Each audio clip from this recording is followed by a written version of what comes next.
Welcome duelists, this is your Ojama Blue, here to introduce another chapter in our casual corner. Deck profiles aim for the casual player that want to play the game of Yu-Gi-Oh! Without paying full price for admission. For our show today, we bring you a deck that combines the power of Blue-Eyes, Shinobirds, and Felgrand. But first, please, Ringleader, take it to intro.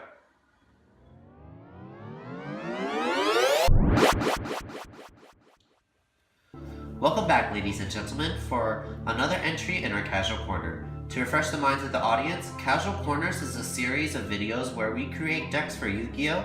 For those that only have a little pocket money to spend on the game. Realistically, any archetype or deck can be considered for Casual Corner. However, they must fall under two specific rules. 1. The total cost of the deck, including the main and the extra, must be at or below $120. Second, each card in the deck cannot supersede the cost of $15 per card.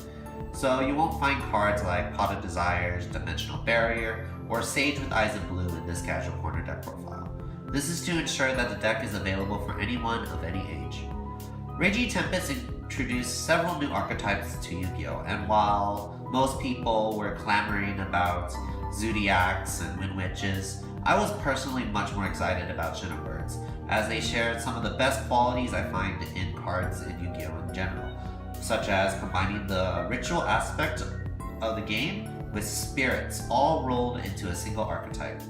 Now, it's pretty typical to make a pure spirit / Shinobird deck profile, but I was looking to make something a touch more unique for this Casual Corner in particular, and perhaps this foreshadows another pure spirit blue Shinobird deck profile in the future.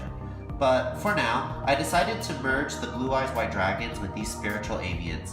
So with that said, let's begin with the deck profile.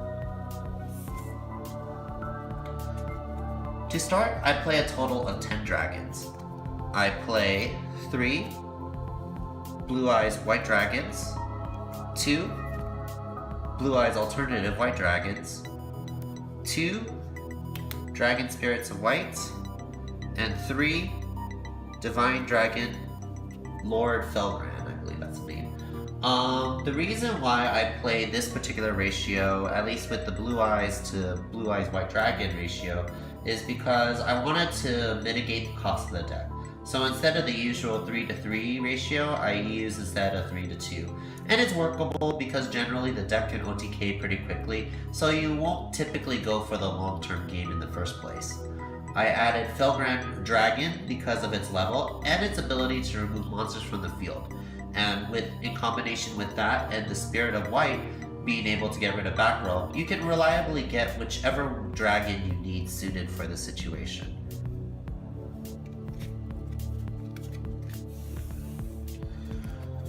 Next, going to the first half of our level 4 support, there is 2 Manju of the 10,000 Hands and 1 single copy of Paladin of Felgrand. Playing the Manjus is very regular and almost standard in ritual decks, as on summon they search out any ritual piece that you're looking for. And if you're willing to spend a bit more money on the deck, you can definitely add a third one to the deck as well, and probably replace the Paladin of Felgrand. Though his purpose in the deck is valid in a way by thinning out dragons from the deck as well as fulfilling the role of a basic beater.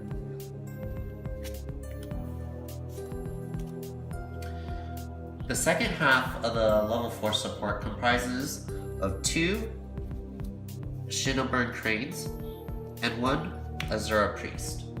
Shinobird Crane is pretty much the best current non-ritual Shinobird available at the moment, and Azura Priest is used for its ability to attack every monster your opponent controls.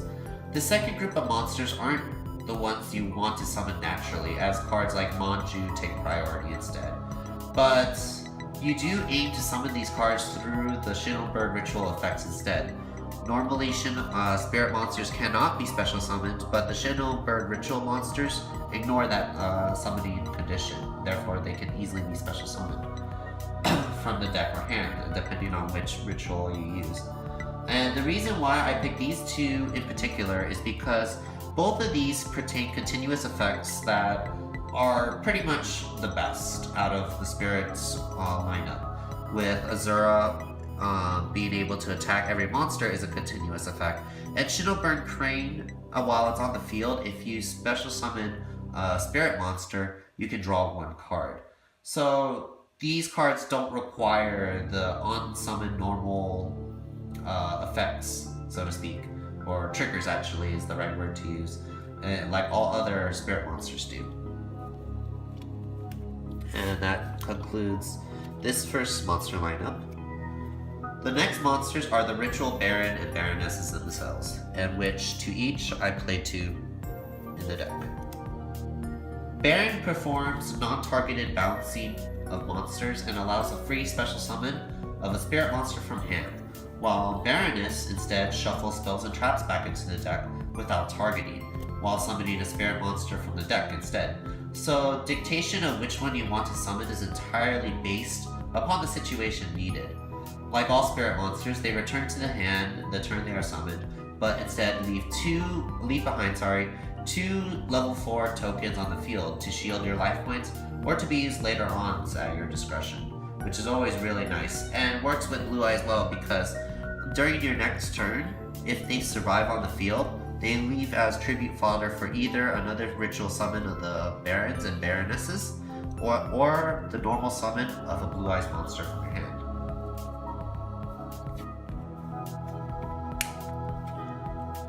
The spell lineup is pretty heavy, as most ritual decks are due to the nature of the mechanic, but let's start actually first with the dragon support. And there's a lot of them. Actually, they outnumber the ritual engine. But first, let's go into 3 of these, which is the Return of the Dragon Lords. They are required pretty much in the deck to summon your Blue-Eyes and your Felgrands in the graveyard, while also giving them great protection in the graveyard to banish them if they would ever be destroyed, either by battle or card effect. 2 Dragon Shrines are added as well, because you want to thin out your deck as much as possible, and place the dragons in the graveyard to summon later. Usually I try to put Dragon Spirit of White, and since it's considered a normal monster in the graveyard, I usually add that and Felgrand to the graveyard, so that I have at least 2 monsters that I would definitely want to summon later back on due to their effects. The other dragon support I play is 2 Melody of the Awakening Dragon. This is to get out, your Blue-Eyes alternative dragons and your other Blue-Eyes monsters as well. Because with this card alone, this allows you pretty much a free special summon of the alternative dragon, and that is really, really nice.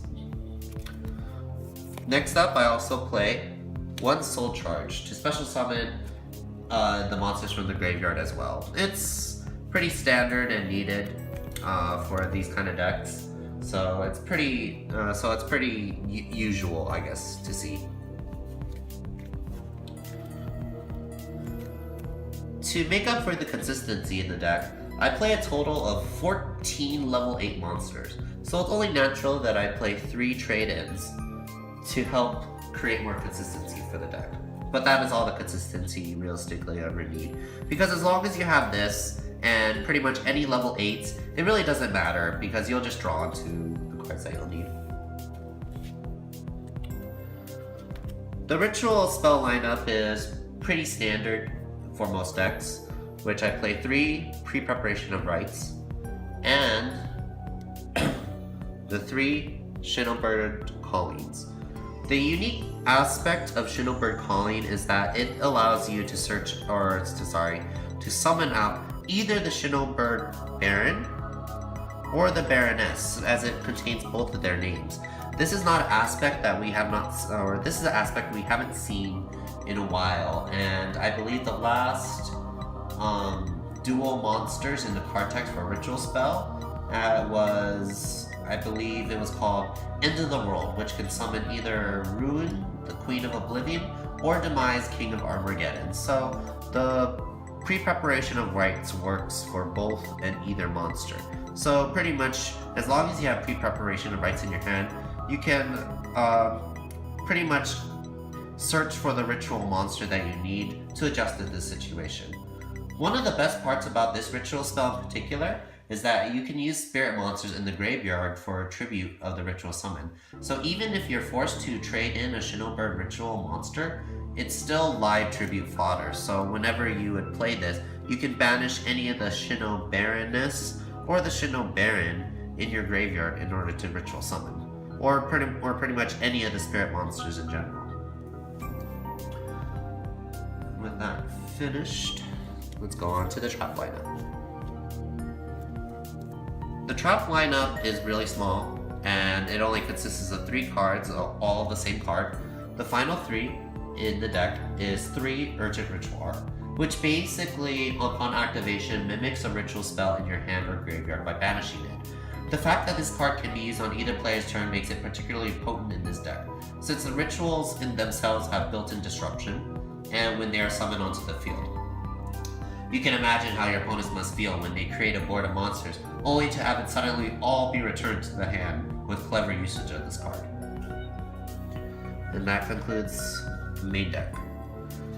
The extra deck as a whole is pretty moot. There's really no real right or wrong way to go about it, save for maybe a couple cards to facilitate the deck's ultimate goal.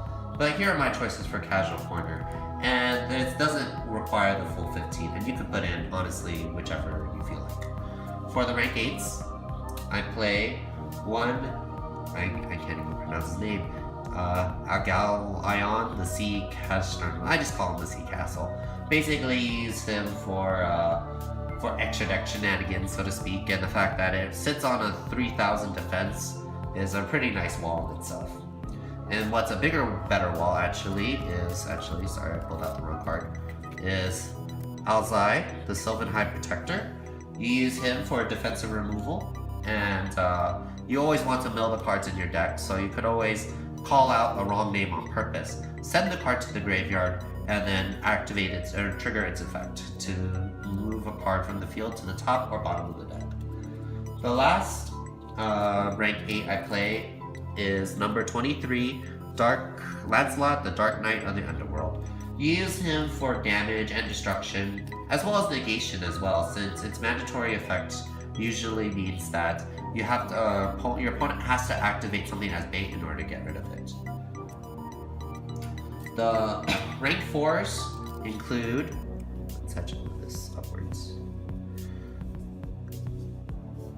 is 1 Dark Rebellion XYZ Dragon for heavy hits, 1 number 39 Utopia for attack negation and also for pretty decent damage hitting, 1 Castell for spot removal, 1 Gagaga Samurai in order to facilitate better OTKs due to its ability to attack twice.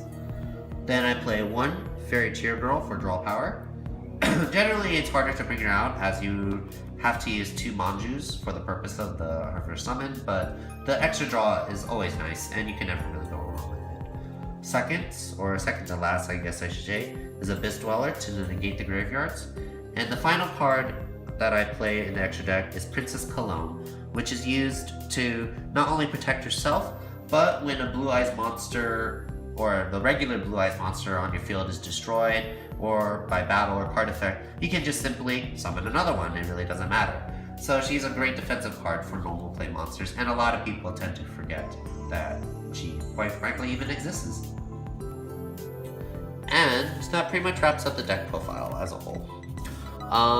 Let us pretty much go over the cost of the deck as a whole. The cost of the deck, with the main deck costing about $90, and the makeshift extra deck that I made is about $19. So altogether, the deck costs about $109 to $110 at its lowest value in rarity. The most expensive cards in the deck are the alternative Blue-Eyes, the Manjus, and the Return of the Dragon Lords. Oh, and Urgent Ritual Art for some particular reason is particularly expensive. I think it's, each one of them is like around $6. And the the Return of the Dragon Lords and the alternative Blue-Eyes, they're about $7 each as well. But luckily, since the extra deck is hardly used as a whole, you can easily unload the funds from that in order to get more cards for your main deck. The advantage of ritual decks as a whole is that you don't have to spend so much on the extra deck since the power comes directly from the ritual monsters themselves. And that's realistically why I like them so much, so I don't have to load my extra deck to facilitate all my powers in my plays. Well, that is it for now, duelists. Thank you for watching. Like, comment, subscribe, and pretty much just wait around for more casual corner deck profiles in our lineup. Stay tuned, please. The fun is just getting started.